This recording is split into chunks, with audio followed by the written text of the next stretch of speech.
I'm doing it. Go ahead. Talking about what ifs, right? Realistically, they're not talking about what if this person doesn't come back. The kids are waking up.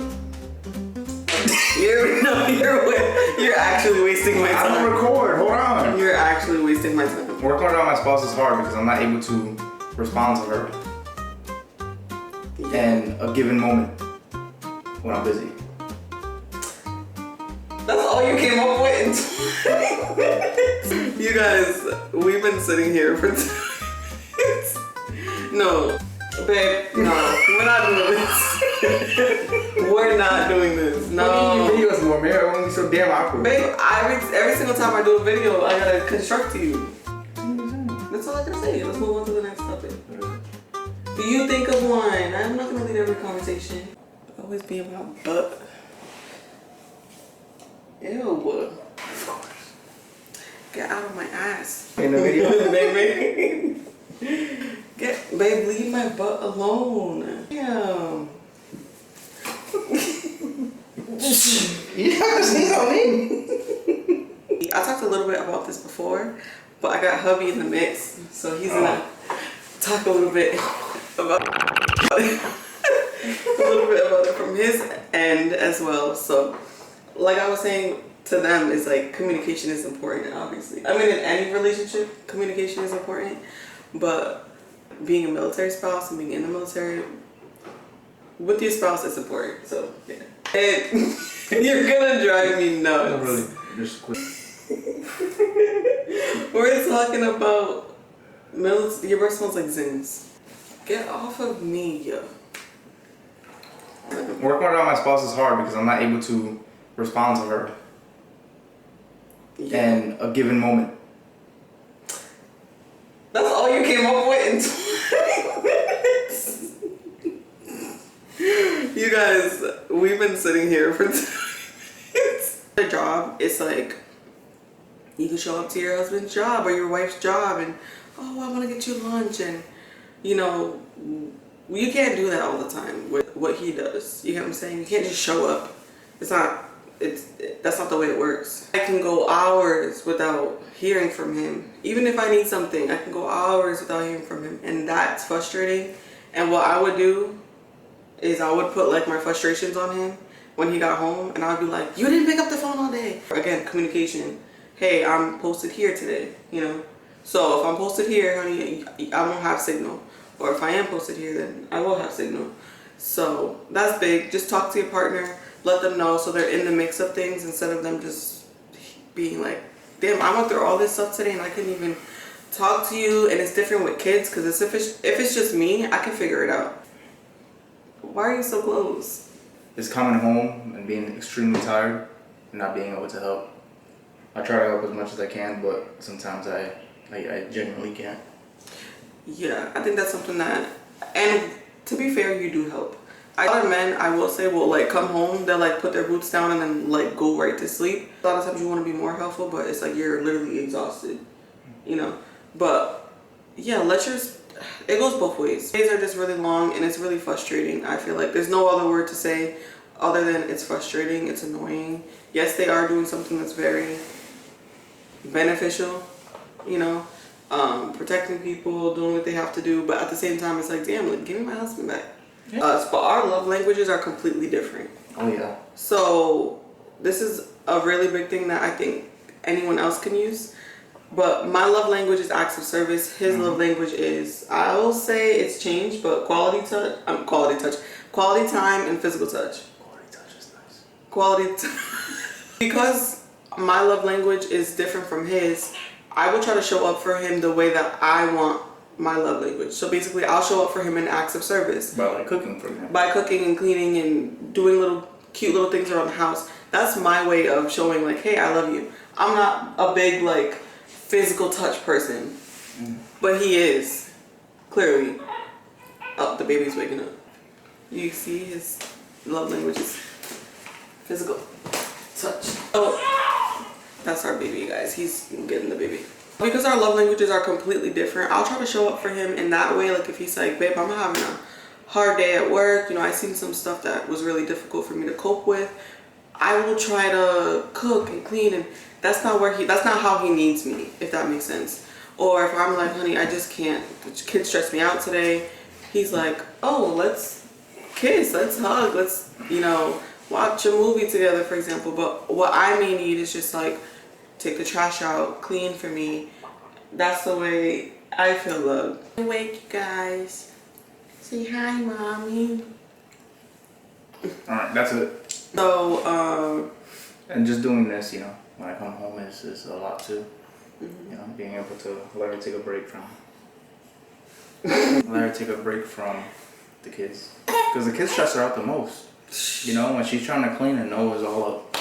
You are the wife or the husband that's, in service. Just realize, like, if you have kids, that's a big factor as well. Like, they will stress your spouse out. Maybe a little bit more than you, because they might be spending more time with the other person, so they may be like the main support person, as people call it. I will say, having kids in the military, you also got to think about commuting, moving, traveling. I know when we moved from Alaska to Florida, doing that with a 1-year-old was treacherous because he was breastfeeding, and it was just a mess, you guys. Moving with a 1-year-old, it wasn't easy. It felt rushed, and having a 1-year-old crying just makes us feel more to get things done quicker. So that's why we threw a lot of stuff out when we came, because we really had no time. Breaking things up, if my wife is doing something with the kids, then I'll do something physical that she can't do at the moment. Communication is a huge part of the relationship, and getting things done as well. Like, sometimes I say I'm going to do something and I completely forget, and I don't. So it goes both ways. Again, like I was telling the camera, like, we've been together since we were 17 years old. So we've dealt with a lot of turmoil in the beginning of our relationship, and we kind of know how to navigate. Mind you, we are only 26 years old, but that's 8 years of being with the same person and trying to work with them and trying to understand them. So we got together before the military. I kind of understand the way you operate, But at the same time, I will say, spouses change when they get in the military. They get stressed out more. You know what I'm saying? Like, their personalities may change because they're going through so much. And that's important to realize as well. Like, you see a spouse is, I don't know, eating less, not doing certain things, or not doing certain hobbies they like to do. Pay attention to those things, because I feel like being depressed in the military is a real thing. People don't take it serious. Take your spouse serious. If they say one thing, listen. They come home from work and you say, I don't know, they may be a little bit more agitated. Yeah. Michael has his ways of coping that's different from my ways of coping. Like, he likes to go on a drive, or he likes to have a little bit of alone time. Like that. Same way I have my way I like to cope, or I like to decompress after dealing with the kids all day. I like to take a hot shower, self-care, watch a show, eat. That's my way of decompressing.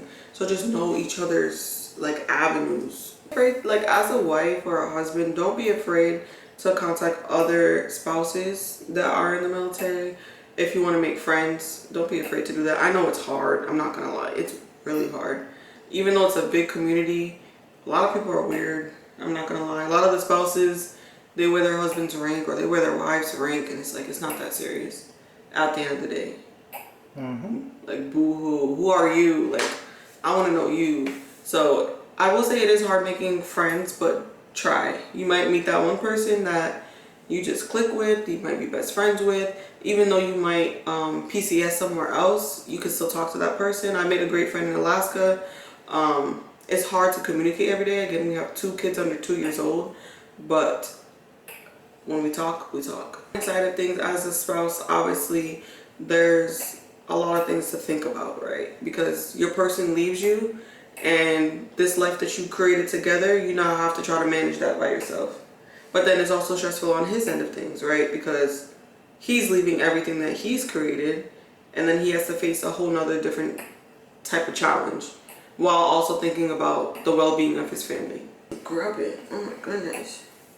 She's a hungry girl. It's hard to manage plan before you do whatever you're going to do, and talk about it, and then give your wife access to all the things that you have access to, like finances, your accounts, just in case you're not able to, log in or you don't have service, whatever it is. Yeah, those are things that we had to talk about as well. It's uncomfortable. And talk about not communicating for God knows how long. Yeah, for sure. Because I was even telling them, like, we're used to communicating every day. You come home, that's like our schedule, our routine. Even though we don't talk a lot while you work, when you come home, it's like, oh, and then we go to sleep, and then it's rinse and repeat. Like, I know, and I hope that you come home safe, When on deployment, that's a whole different type of scenario.